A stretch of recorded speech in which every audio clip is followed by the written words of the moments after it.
పాత్రికేయ సోదరులు చూశారు, రాష్ట్రంలో వీక్షకులందరూ కూడా చూశారు. ఏ రకంగా ఆ పిన్నెల్లి రామకృష్ణారెడ్డి అతని తమ్ముడు ఆ మాచర్లను వాళ్ళ సొంత సామ్రాజ్యంగా, సొంత డొమినియన్గా ఏర్పాటు చేసుకొని వారి మాట కాదన్న వాళ్ళని ఈ రకంగా చంపేయటం, హింస పెట్టడం, బెదిరించటం, మానసిక క్షోభకు గురి చేయటం వాళ్ళకి అలవాటైపోయింది. ఆ కళ్ళకుంటలో వాళ్ళ సొంత గ్రామంలో ఏజెంట్గా కూర్చోవటం అతని పాపం అండి. ఒక దళితుడు, ఒక మాదిగ కులానికి చెందినవాడు ధైర్యంగా నా తెలుగుదేశం పార్టీ తరఫున నేను కూర్చుంటానని ఏజెంట్గా కూర్చుంటే చంపేస్తారా? అంటే ఎస్సీలు ఉండొద్దా? ఈ రాష్ట్రంలో ఉండొద్దా? నా ఎస్సీలని ఓట్లు దొబ్బుకు తిని ఈరోజు చంపేస్తారండి ఎస్సీలని. నేను అందుకే జగన్మోహన్ రెడ్డి ప్రజాక్షేత్రంలో తేల్చుకుందా ఉన్నాను. ఇదా ప్రజాక్షేత్రం తేల్చుకోవటం అంటే? ఈ రాక్షసత్వమా? ఎక్కడ వాడు ఇది చంబల్లోయ గ్రామాలకు 100 గ్రామాలు కలిపితే చంబల్లోయలో ఈ కళ్ళకుంట గ్రామం అని చెబితే సిగ్గుపడాలా? అక్కడున్న పోలీసు వ్యవస్థ కూడా ఆలోచన చేయాలా? ఈరోజు నా బిడ్డ అంతా భార్య బిడ్డలు ఎటో పోయారు, వీడెటేటో తిరిగాడు. ఈరోజున ఇక్కడికి వచ్చాడు కాబట్టి ధైర్యంగా 2 మాటలు చెప్పగలిగాడు. ఇక్కడ 13వ తారీఖున జరుగుతాయి. ఈరోజంతా 26, 13 రోజులు ఎక్కడెక్కడో తిరిగాడు. వాడు ఎంత బాధతో తిరిగి ఉంటాడో, ఎంత వేదంతో తిరిగి ఉంటాడో, ఎంత భయంతో తిరిగి ఉంటాడో. భార్య బిడ్డలు ఎక్కడో ఉన్నారో, వాళ్ళు బ్రతుకున్నారో చచ్చారో తెలియని పరిస్థితి. నేను అడుగుతున్నా, అందుకే అసలు దళిత వర్గాలకు అసలు స్వాతంత్రం వచ్చినట్లా ఈ భారతదేశంలో? రాజ్యాంగం లేదా? పోలీసు వ్యవస్థని, ఆ మాచర్లో ఉన్న పోలీసు వ్యవస్థని ఏమనాలి?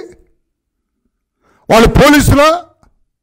ఇంకా సిగ్గు లేకుండా ఆ సజ్జల రామకృష్ణారెడ్డి, ఆ అంబటి రాంబాబు వీళ్ళందరూ మాట్లాడతారు అక్కడ. వాళ్ళకేదో ఏది పిన్నెళ్ళకేదో అన్యాయం జరిగిందట. సిగ్గు ఉండాలి మాట్లాడటానికి, శరం ఉండాలి మాట్లాడటానికి.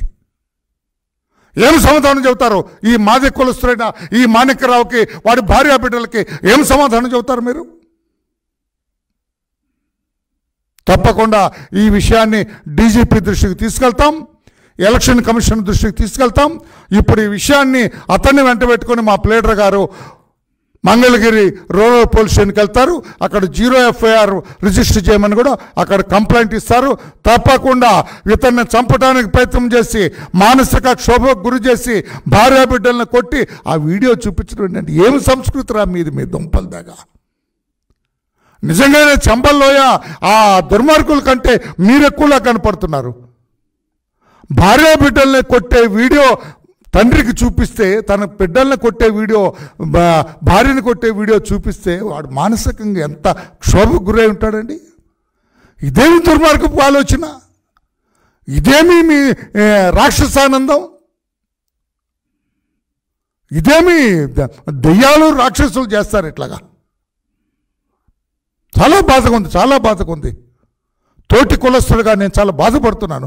వాడికి వదిలేస్తే మా చెల్లి వెళ్ళరా అంటే చంపేస్తారు. నీ భార్య బిడ్డలు ఎక్కడో ఉన్నారు సార్, నాకు టచ్లోకి రావట్లేదు వాళ్ళు.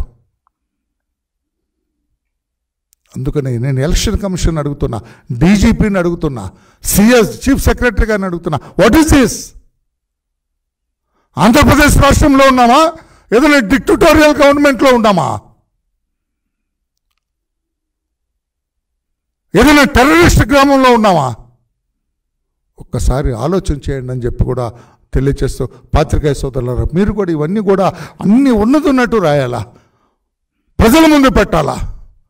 ప్రజలే ఈరోజు న్యాయ నిర్ణేతలు, ప్రజలే బుద్ధి చెప్పాలా. ఇటువంటి దుర్మార్గపు పాలకులకి ప్రజలే బుద్ధి చెప్పాలా, ప్రజలే చెప్పు తీసుకొని కొట్టాలా ఇటువంటి దుర్మార్గుల్ని.